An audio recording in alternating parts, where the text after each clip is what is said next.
सप्रेम नमस्कार मित्रों, मैं कुलकर्णी विजय कुमार मधुकर राव आपके सम्मुख आज वासुदेव शरण अग्रवाल इनके द्वारा जो लेख लिखा है वह संस्कृति का स्वरूप इस नाम से।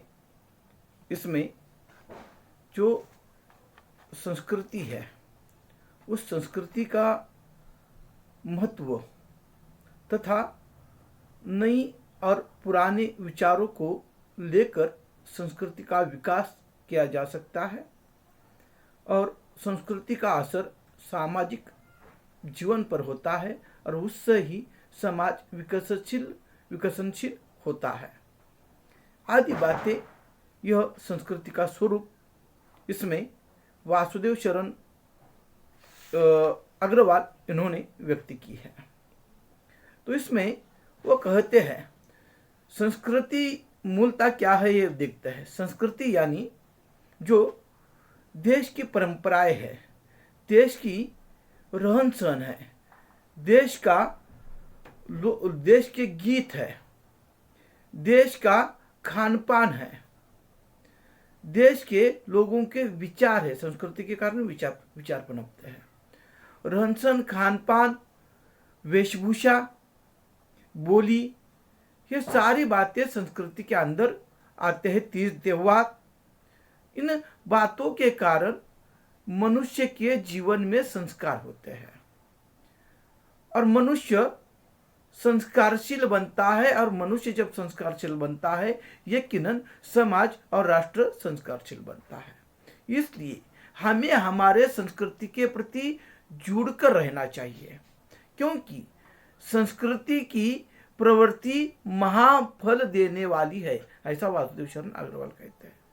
महाफल यानी जीवन को एक दिशा देती है, जीवन मंगलमय करती है, जीवन विकसनशील करती है कि जीवन की उन्नति, विकास और आनंद उस संस्कृति में छिपा हुआ होता है।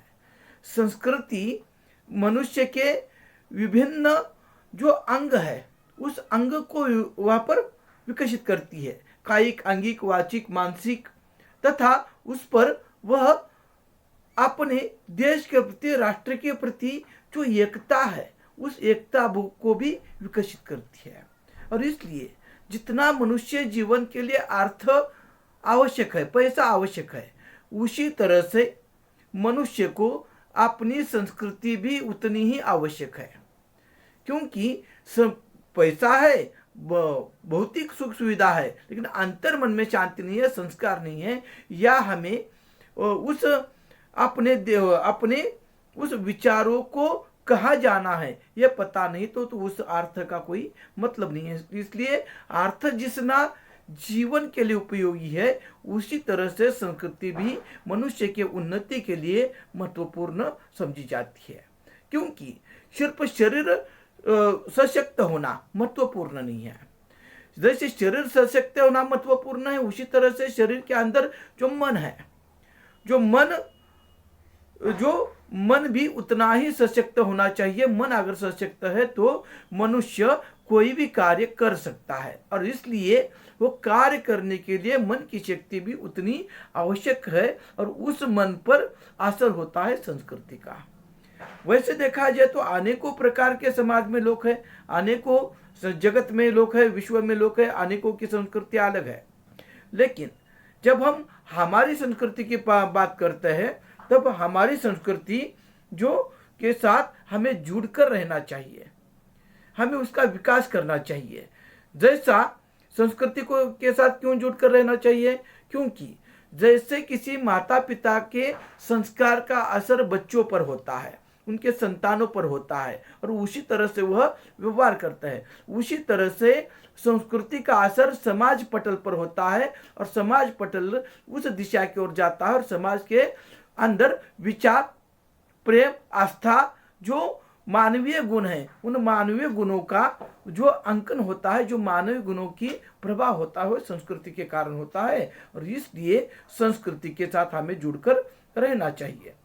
बाह्य संस्कृति के साथ हम जुड़ना चाहते हैं, बाह्य संस्कृति हमें आकर्षित करती है, लेकिन बाह्य संस्कृति जितनी हमें आकर्षित करती है उससे अच्छी संस्कृति या उससे विकसित संस्कृति हमारी है, क्योंकि राष्ट्र को अगर सबल बनाना है तो बाह्य संस्कृति का तो विचार हम कर ही लेते हैं, लेकिन पहले हमारे घर में अगर एकादशी है तो बाहरी एकादशी है, हम घर में भूखे तो बाहरी भूखे। हमारी संस्कृति अगर विकसित है तो बाह्य संस्कृति है, वो अलग बात है। लेकिन हमें पहले हमारे संस्कृति को ध्यान देना है। राष्ट्र अगर सबल बनाना है, समृद्ध बनाना है, तो हमें पहले हमारी संस्कृति की साधना करना आवश्यक है। तो हम कहते हैं पूर्व और नूतन जो विचार है, ऐसा नहीं है कि संस्कृति मानो यानी पूर्णतः जो परंपराएं है।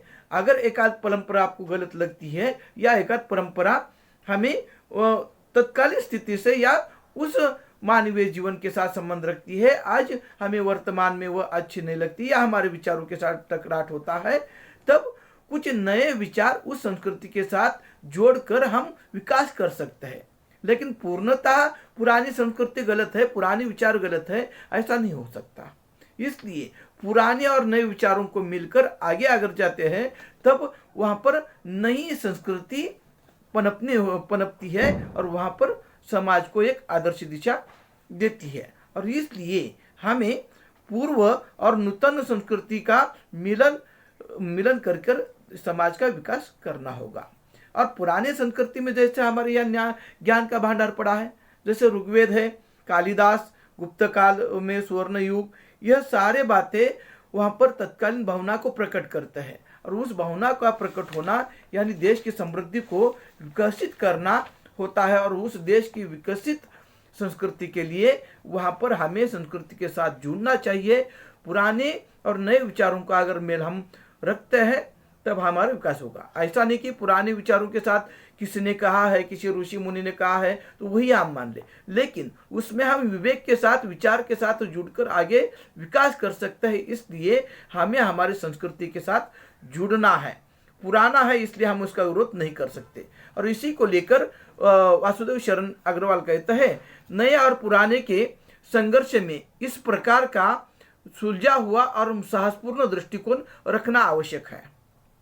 इससे प्रगति का मार्ग खुला रहता है, अन्यथा भूतकाल कंठ में पड़े खटखटे की तरह बार टकराकर हमारी हड्डियों को तोड़ता रहता है। भारतवर्ष जैसे देश के लिए यह और भी आवश्यक है कि वह भूतकाल की जड़ पूजा में फंसकर उसी को संस्कृति का अंग न मानने लगे। भूतकाल की रूढ़ियों से ऊपर उठकर उसके नित्य अर्थ को ग्रहण करना चाहिए। आत्मा को प्रकाश से भर देने वाली उसकी स्फूर्ति और प्रेरणा स्वीकार करके आगे बढ़ना चाहिए।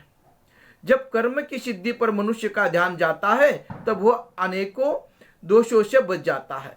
जब कर्म से भयभीत व्यक्ति केवल विचारों की उलझन में फंस जाता है तब वह जीवन की नई पद्धति या संस्कृति को जन्म दे पाता है। अतएव आवश्यक है कि पूर्वकालीन संस्कृति के जो निर्माणकारी तत्व है उन्हें लेकर हम कर्म में लगे और नई वस्तु का निर्माण करें। और इस तरह से वो संस्कृति के बारे में विचार व्यक्त करते हुए कहते हैं, हमें अपने भूतकालीन साहित्य में आत्मत्याग और मानव सेवा का आदर्श ग्रहण करना होगा।